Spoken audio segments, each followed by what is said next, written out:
Welcome to the Fundamental Baptist Podcast. There are many types of Baptists, but being a Baptist once meant that you were a fundamentalist. Over the years, many Baptists have strayed from the fundamentals and thus attack those who remain true to the faith. This podcast will address the issues surrounding what it means to be a fundamental Baptist. Somebody said, Brother House, fundamentalists are changing, aren't they? No, fundamentalists don't change. Folks quit being fundamentalists. God says when the troubles come, He said, fight. You can't fight. He said, withstand. You can't withstand. He said, stand. What does it mean to stand? He said, don't change. What? Don't change what? Number one, don't change what you believe. Here we will reason concerning the Scriptures about the doctrines we hold dear. We believe in souls being saved, lives being changed, and Bible doctrines being strengthened by the Word of God. We believe in the local church, soul winning, missions, and everything taught in the King James Bible. I thank God tonight for this wonderful Bible. You know, I thank God it's a perfect book, and I love the Bible. Doesn't need any addition, no correction, nothing taken from it. Thank God tonight for the Holy Bible. I like it just like it is. We are not ashamed of being fundamental Baptists, and we want to encourage others to remain true to the Bible, their Baptist heritage, and to not change what they have been given. You just stick with the book. You can't beat this book. Why does every generation feel that we got to change it just a little bit because our daddy did it like this and our granddaddy did it like that, and let's change it just a little bit. You change it, and things that are different are not the same. The same commit thou to faithful men. Thank you for joining us in our discussion of what it means to be a fundamental Baptist. Hello and welcome, David Baker. Welcome to the Fundamental Baptist Podcast. We're glad that you're here. I have a very important podcast topic for today, calling it falsely accused. Falsely accused. It's a very sobering thing, but there are and have been many people that have been falsely accused, and I'm afraid in our society and in our churches that the innocent until proven guilty is not there, that an accusation is all that has to be made and someone is accepted as guilty. Let me say this first. If someone has done something wrong to someone, absolutely. The law is there. It should be turned in. I've been the chaplain at a jail, volunteer and full-time chaplain for almost 30 years. And then as a pastor, I've turned in multiple people. And we are a mandatory reporter as pastors. And if I hear something, then it gets turned in. When someone says to me as a pastor, is this counseling confidential? I said, it is, unless you've done something illegal that I have to turn in. I'm not going to jail for anybody. No, it's not like that. Okay. And that's the way it should be. And by the way, we should teach and train our children growing up and our teenagers to be careful and to watch out for someone who's grooming them. We should make sure that our kids aren't too close to somebody else. We should help them to have a good relationship that they could come to us about anything, even if they've done something wrong, and let us know that we are going to love them and help them and support them. Probably need to do a whole podcast on that to be able to help people with it. We had 11 children, and we still do, and we're very careful about who they're with, what they're around, what's going on, who's there, is anybody else there that shouldn't be, and who's getting close to them. We're very, very, very careful about that. I think so many times we don't, and our children end up getting hurt and messed up. And so I'm going to do everything I can to protect my children, and we need to, and keep a good relationship with the children. So again, if someone's done something wrong, absolutely, they need to go to jail. They need to be go through the justice system and to make sure that is done. But what about if someone is falsely accused? It's a big deal. By the way, it's one of the 10 Commandments, Exodus 20:16. Thou shalt not bear false witness against thy neighbor. How many times has that been done? This is one of our moral pillars. It starts in the Bible in Exodus and goes through all the way through to today. It's one of the pillars. Let me tell you a story about someone that was falsely accused. Now, a lot of times we don't know if they are. This one was proven out. It was. There was a young man, he was working for his boss, and some of his duties, he had to go into the house to do that. The boss was gone, the wife was there, and the boss's wife said, hey, lie with me, and to have sex with me. And he would not do that. One time, he was in the house by himself, and the wife of the boss grabbed him and told him to have sex with her, and he said no, and he ran. When he ran, his outer coat was left there. When her husband got home, his boss, she told him that this man who you hired came in, tried to rape me, and he left his coat here. See, here it is. And that was believed, and he went to prison. Okay, you know the story. That's Joseph. Well, how do you know it's true? Because it's the Bible, okay? It's the Word of God. That was a false accusation, and his life was messed up, and he went to prison. Now, God worked that for good, but there was still a false accusation made. And so there was one person that claimed it, and everyone believed her, and he went to prison. Does that happen? Absolutely it does. Remember the story of Naboth. Ahab wanted the vineyard, and Naboth said, no, this is mine. It was inherited, passed down from my family. I don't want to sell it. And so Jezebel schemes, accused Naboth falsely of blasphemy and treason against King Ahab, and had him stoned, killed. Death penalty because of a false accusation, okay, by Jezebel. So those things happen biblically, false accusations, and of course with Christ. We'll talk more about that at the end. But false accusations, those things do happen to people. Now, I realize some people are not going to like this and attack me for it. That's fine. You can do that. But you do need to think and understand this. And by the way, if you have ever been falsely accused, you understand how big this is. I have been. We'll talk about some of that. But when you're falsely accused of something you did not do, how do you prove you didn't do it? I hope and pray if you're listening to this and you're upset, oh, I can't believe he would. Who am I defending? I'm not defending anybody. But I know that there are people that are falsely accused. That happens. And we need to make sure that we understand Bible and law justice and not mob justice. Someone accuses, everyone believes it, and they're automatically found guilty. False accusers are vicious people. Okay. So many people don't realize the dangers of a false accusation. It literally destroys lives. Destroys lives. Yes, someone who abused someone, that destroys a life also. But understanding a false accusation destroys someone's life.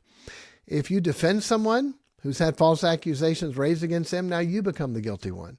And we've had that happen. I've not done anything, not been accused of anything, but if I defend somebody who's been falsely accused, now I'm the bad guy. Thousands of lives are destroyed because of this, okay? Do you want the guilty to go free? No, I want justice to be done. And God and the law has laid out justice, and that's what's supposed to happen. Why don't you go look up the story? I even made a movie about it. His name is Brian Banks. The movie is called Brian Banks.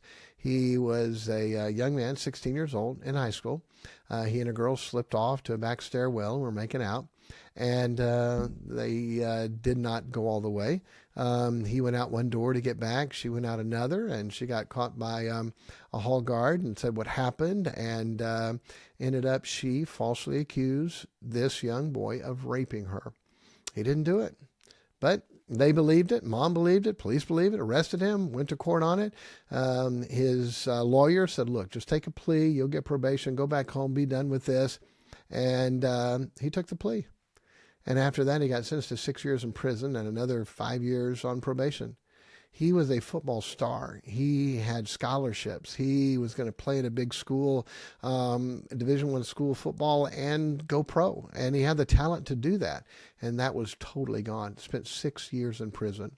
Another 5 years on probation. Couldn't get jobs. Had to wear an ankle monitor. But he always claimed he was innocent. He was innocent.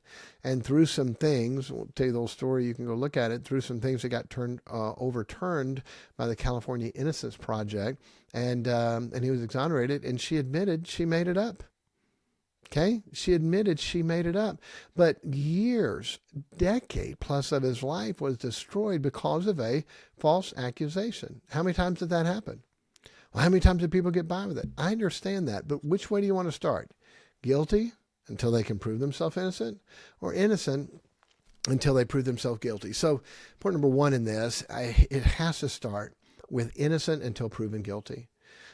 This concept, I looked it up where it goes back to. It goes back to ancient Roman law. I'm not going to quote the Latin, but it says the burden of proof lies on the one who asserts not the one who denies. This laid the groundwork for the presumption of innocence, okay? That's law. Going back to ancient Roman law, the Talmud, Jewish law. Similar principles existed in Jewish law, emphasizing the fairness of not treating the accused as guilty until proven so.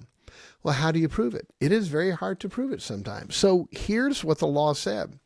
They would rather have someone that was guilty go free if it couldn't be proven than someone that was innocent to be punished when they did not deserve it. Like, well, that's not fair. Which would you rather have it? Would you rather be made found guilty when you didn't do it?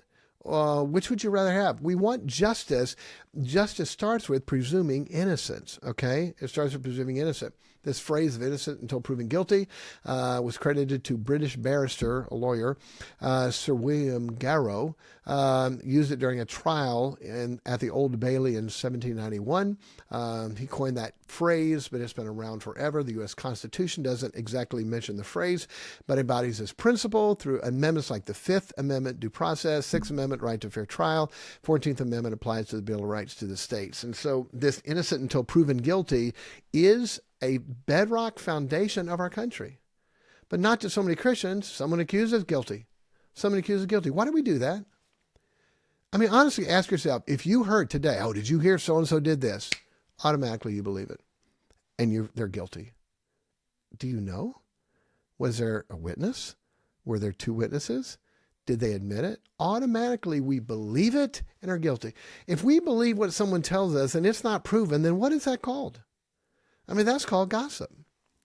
And how much of that flows around that is believed? That is believed.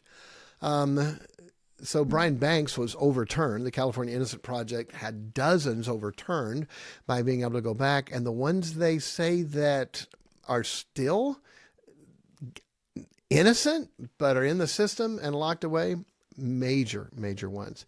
There have been people that have been given the death penalty. Later on, through DNA, it was proven they were not the one and they killed the wrong person.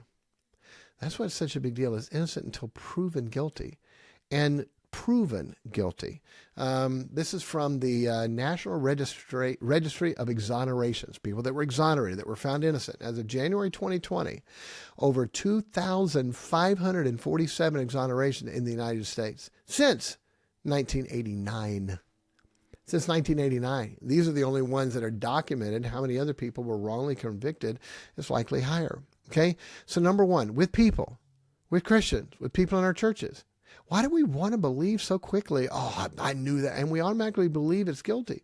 It may be guilty, but we're not supposed to judge it guilty. We're supposed to be innocent until what? Proven guilty. Number two, let the justice system do their job. Let the justice system do their job. Are you the judge? I'm not. Are you the jury? I'm not. Are you the executioner? I'm not. Then why do we play that? Literally, if we could, we hear what someone did, what someone said someone did, and automatically we judged, we've juried it. They ought to be killed. They ought to be castrated. They ought to be locked up. They ought to be. We are judge, jury, and executioner, and we only know part of one side of one story. How unjust is that? How unfair is that? Are you trying to defend these guilty people? No. If they're guilty, they're guilty. They get the sentence the judge gives them and they do their time.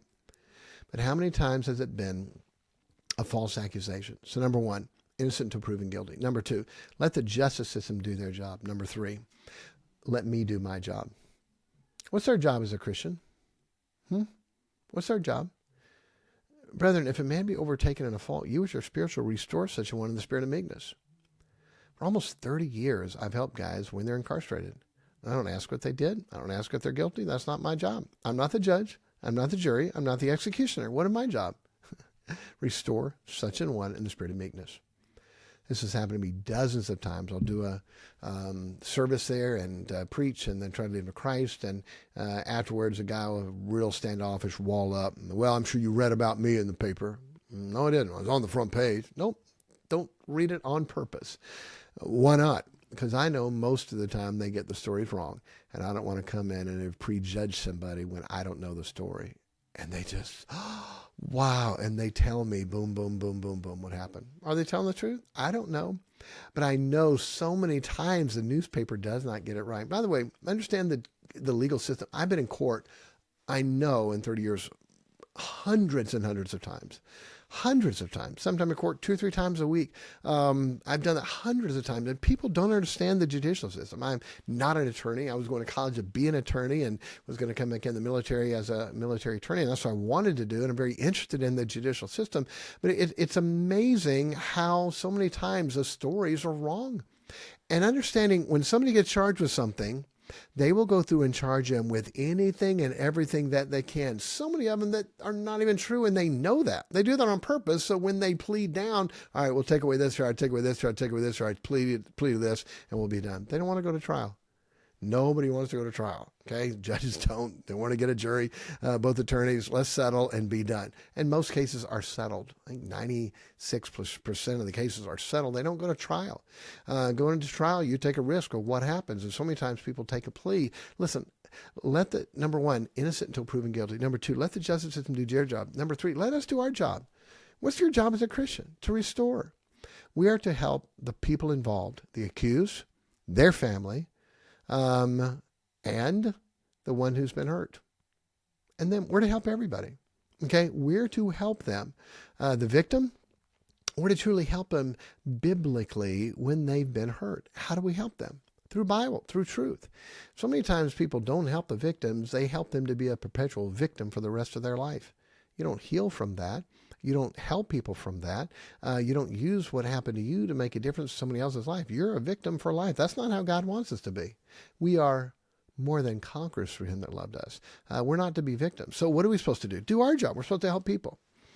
Well, an eyewitness saw it happen. Okay, here's what happens. Okay, there's an eyewitness. There's somebody that was hurt. That's one. We're going to go through what the Bible says later on, but you know it can't just be one. Here's what happens. They tell someone, and now we have one eyewitness, and now you have an ear witness. Is an ear witness a witness? Well, I heard about it. Now 1,000 people hear about it. So now you have 1,000 accusers with one eyewitness. Is that just? And by the way, everyone believes it. Now everyone's accusing it. Everyone's calling names. You have no idea if it's true or not. You're not an eyewitness. You're an ear witness. Someone told you about it, or you read it on social media, so it must be true. Next, be just. Be just. Gossip is a sin. Philippians 4:8 says, think on these things, whatsoever things are just, pure, virtuous, praise, good report, okay?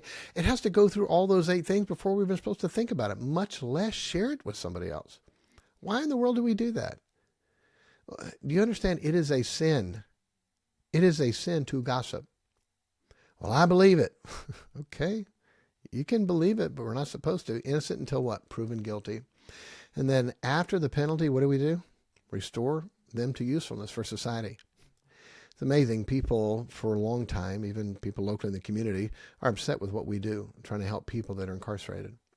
And I tell them, look, 98% of everybody incarcerated is going to get out. When they get out, what do you want them to do? Do you want them to be saved, discipled, in church, serving God, using what they've been through to help somebody else? Or do you want them to go back to what they did that locked them up? Now they're a thief again. Now they're a rapist again. Now they're a murderer again. Now they're whatever they did before. If they don't get help, they're going to do that still and worse. So we're supposed to help them. It's amazing how many people don't understand that simple thing. I've helped so many thieves and robbers. All right, let's get saved. Let's teach the Bible. Let's do right. Let's work hard. Let's get off drugs. Let's get off alcohol and have a great life. And you can. And you can. After the penalty, restore them to usefulness to society and for God. Restore them to usefulness to society and to God. Hey, if someone did something bad, who would be the best person to help other people not to do bad? That drug addict to help people not do drugs, that thief to help people not to steal. Whatever that sin was, helping other people not to do that, that's what should happen. By the way, let me change this around. What if that's your son? What if that's your boy? I have dealt with hundreds of moms. Can you please help my son? Can you please help my son? What if it is your son? If your son got accused or your son sinned, what do you want? I want somebody to help him. And we're supposed to. Justice. The guilty person gets a penalty for that. After the penalty is paid, now we help them. Or after the penalty is assigned to them while they're incarcerated, let's help them. If someone got hurt and they're a victim, then let's help them to heal so they can go on to have a good life. So it's not, this is what I am the rest of my life. No, this is what happened to me. That's not how I define myself. We're not helping people if we're not helping them to heal the right way. What if it were you? What if you were your son? There have been people, like I said, put to death because of a false witness. Found later, DNA. Sometimes people recant and they killed the wrong person. Okay. So you cannot, if you have been falsely accused, how do you prove that you were innocent? How do you prove that you didn't do that? And by the way, when someone accepts a plea, please understand that does not mean they're guilty. Well, I would never take a plea if I didn't do it. You can't say that unless you're there. Listen, I've been there hundreds and hundreds and hundreds of times, and they've been locked up. True story. I could give you his name. I know him. I talk to him often. Working a job, by the way, hard worker, incredibly skilled in what he does. And one day on the job, they arrested him, took him to prison, took him to jail, didn't even know what for. They accused him of these things that he had never done. He had been living with a woman who had a teenage girl, and they broke up. They moved out. He ended up dating another girl and moved her in. The old girlfriend didn't like that and got the daughter to accuse him of doing things to the daughter. Now he's in jail. 26 months in jail without going to court. 26 months, over 2 years. The girl grew up and realized what was done, and she's like, that didn't happen, and she recanted. She told the police she didn't do it. They came to him with a plea. They'll knock it down from this to this if he signs it today. If not, they're going to go to trial with him. He took the plea. Here's the phrase. Ask anybody like that. Their phrase is, where do I sign? Where do I sign? And he took a plea. He got out of jail that day. I'm done. I can't live in this. I felt like if I lived in that jail one more day, I'd die. He got out. Now he's on the registry. Now he's got to be careful everywhere he works, everywhere he goes, everywhere he lives. He's controlled by that. Everything he does is controlled by that. Well, she said it was didn't happen. Yeah, but he took a plea. Not everyone that takes a plea is guilty. Please understand that. So I would never. You have no idea what you'd do. I know too many people that took a plea because they told them, look, get probation. Look, you'll get out today. They told them that, and they believed it. And it's a mess. I hope and pray that you are never falsely accused. It is not a fun thing to be able to go through. Most people financially can't defend themselves. They get a public defender. If you knew the system, how many cases that public defender has, how much little time they've done, they're not there to take it to trial. They're there to get them to take a plea and be done with them. Next. If you could imagine what that is. And if you got money, then you can hire an attorney, and money takes care of it. So many times it's not guilt or innocent. It's how much money you have to defend yourself. It really is. Falsely accused. Boy, those things happen. I had an assistant pastor one time. He was out soul winning, and he met a lady and said, hi, my name's so-and-so. And he invited her to church. She said, I heard that the staff at that church was gay. And he said, really? Hi, my name is so-and-so, and I'm one of the assistant pastors at the church. And she said, oh, well, I didn't believe it. I just heard that. No, you believed it before he got there. Falsely accused. What do you do? How do you prove that? How do you prove that? Had a lady, she was weird, started coming to church, came a few weeks. My wife and I were gone on a vacation or out of town or something. And this lady I'd met once or twice. I met her family because of a funeral. I don't remember if I did the funeral for their mother. They had like 10 or 11 children in the family, adults. The mother was like 80-some years old. I don't know if I met her in a nursing home or met one of the boys in jail or something. But anyway, that connected me to the family, and they asked me to do the funeral for the mother. And so I met this lady at the funeral, 5 minutes for her mom. Well, she didn't have a church, so she came to our church a couple weeks later. She walked into the church on a Sunday night. This other lady had been coming for a few weeks, weird lady. I call her crazy lady. She started screaming at the top of her lungs. This is before church started. At this woman, brand new, first time there. You're having an affair with the pastor. This lady, first time in church. She met me for 5 minutes at a funeral and came to the church. And she just totally weirded out. Of course, she left. The lady who accused her never came back to church either. Prove you didn't do that. I hope you're never falsely accused, but what do you do if you are? Prove you didn't do that. I had volunteered at the jail for 20 years. I wrote a book to be able to help the guys so I could help them more for the jail. It's called I'm Never Coming Back Here. And now it's a course inside the jail to help them. And the chaplain that had been there for 20 years retired. And so they needed a new chaplain. The sheriff called and asked me if I would interview and apply for that job. And I always complained about, I thought there was so much more that could be done to help the guys at the jail if people really cared. So, okay, now I've got to put my money where my mouth is. So I showed up to apply. The board was there. They went around and asked me questions. I answered all of them.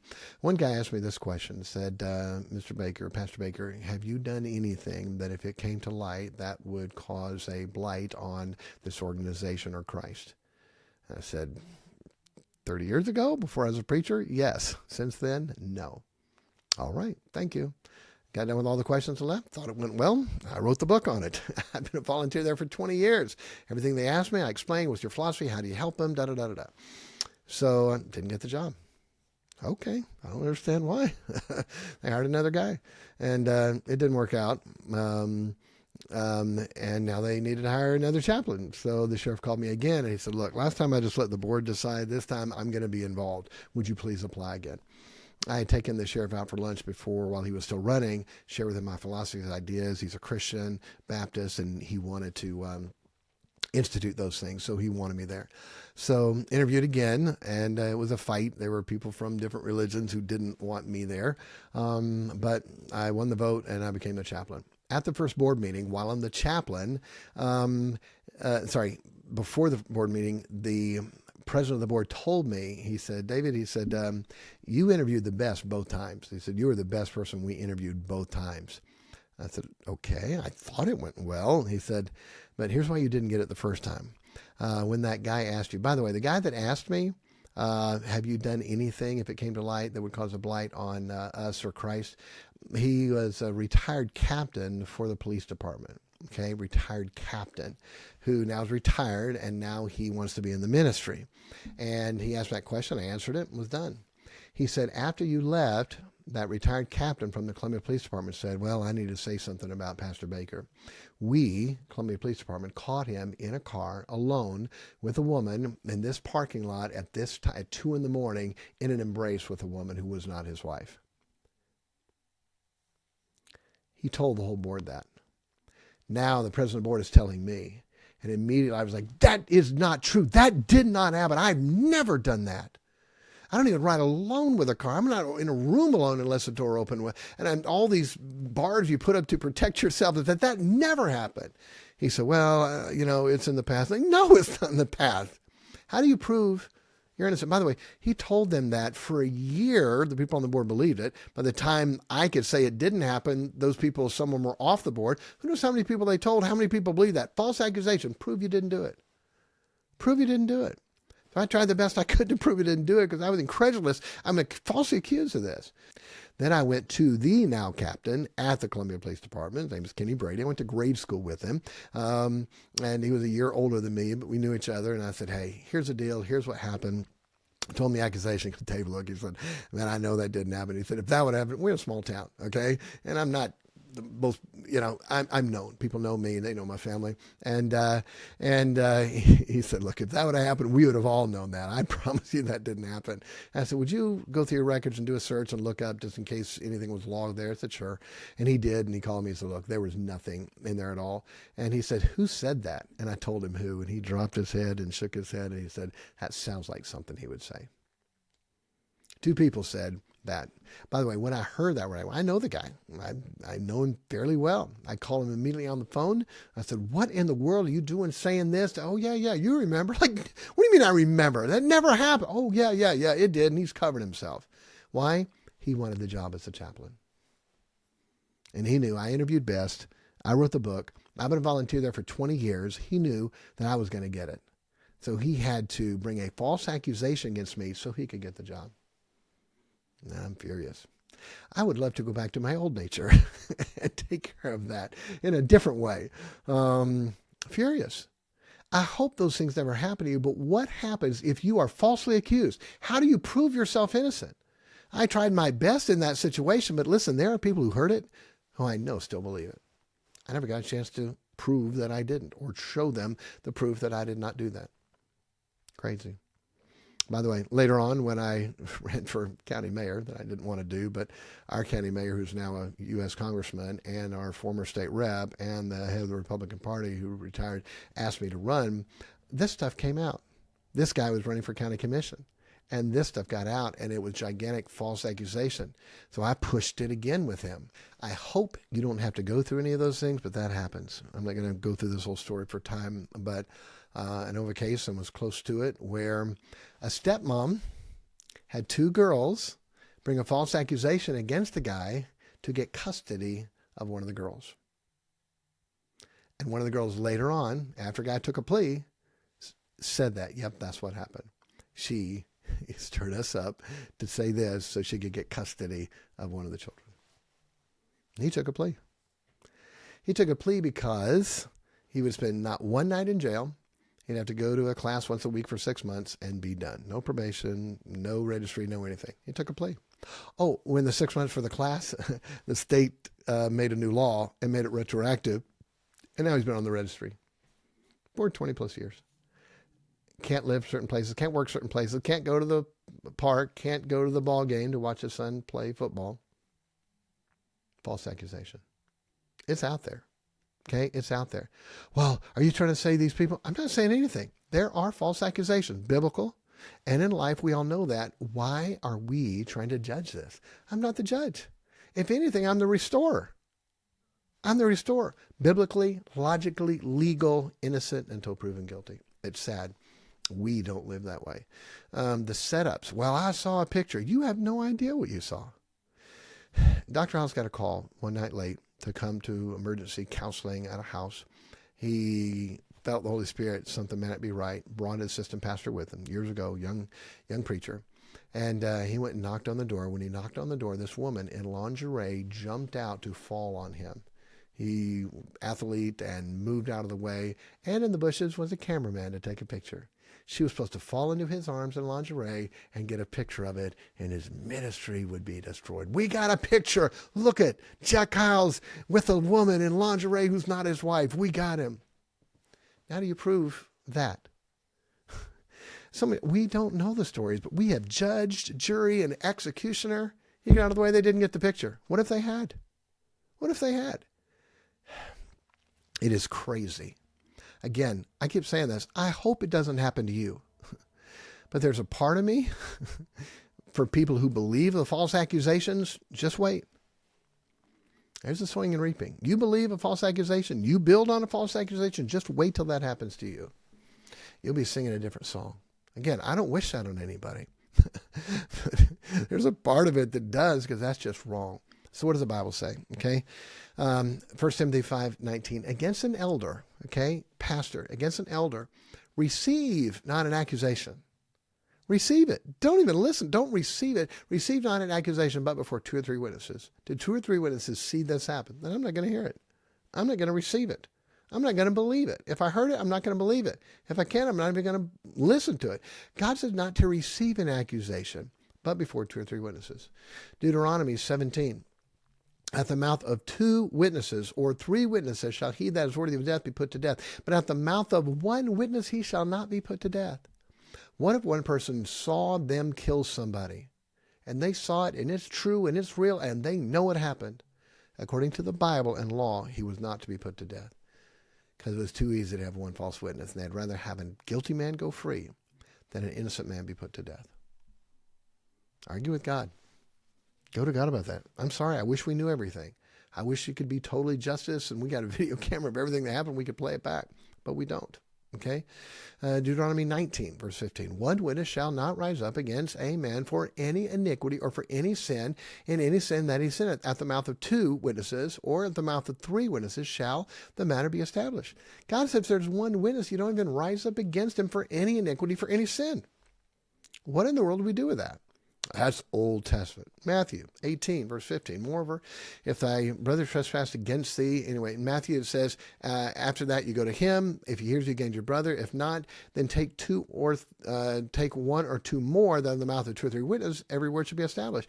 Even in the New Testament, bringing that forward, the word is established by two or three witnesses. And with Jesus, Matthew 26. Now, verse 59, now the chief priests and elders, all the council, sought false witnesses against Jesus. They sought false witnesses against Jesus.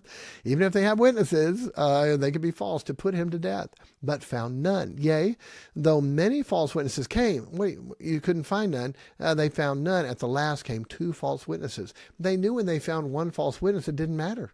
They found none. They had to have two. They had to have two. And in Mark 14, it explains that more. And the chief priests and all the council sought for witnesses against Jesus to put him to death, and found none. For many bear false witness against him, but their witness agreed not together. They could find many false witnesses, but none of them agreed. They had to have two or three that agreed on what they saw. And there rose certain and bear false witness against him, saying, we heard him say, I'll destroy the temple that is made with hands. Within 3 days I will build another made without hands. But neither so did their witness agree together. Wow. That's Bible. That's what it's supposed to be.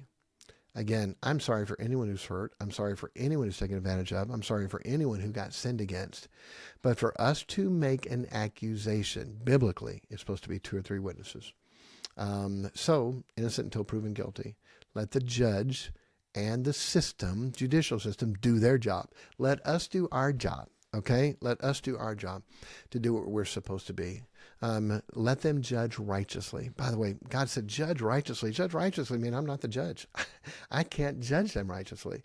We judge, and again, like I said, we heard half of one side of a story. We heard a part of one side of the story and have no idea really the whole truth of it. All right, there we go. Crucify me. Have at it, okay?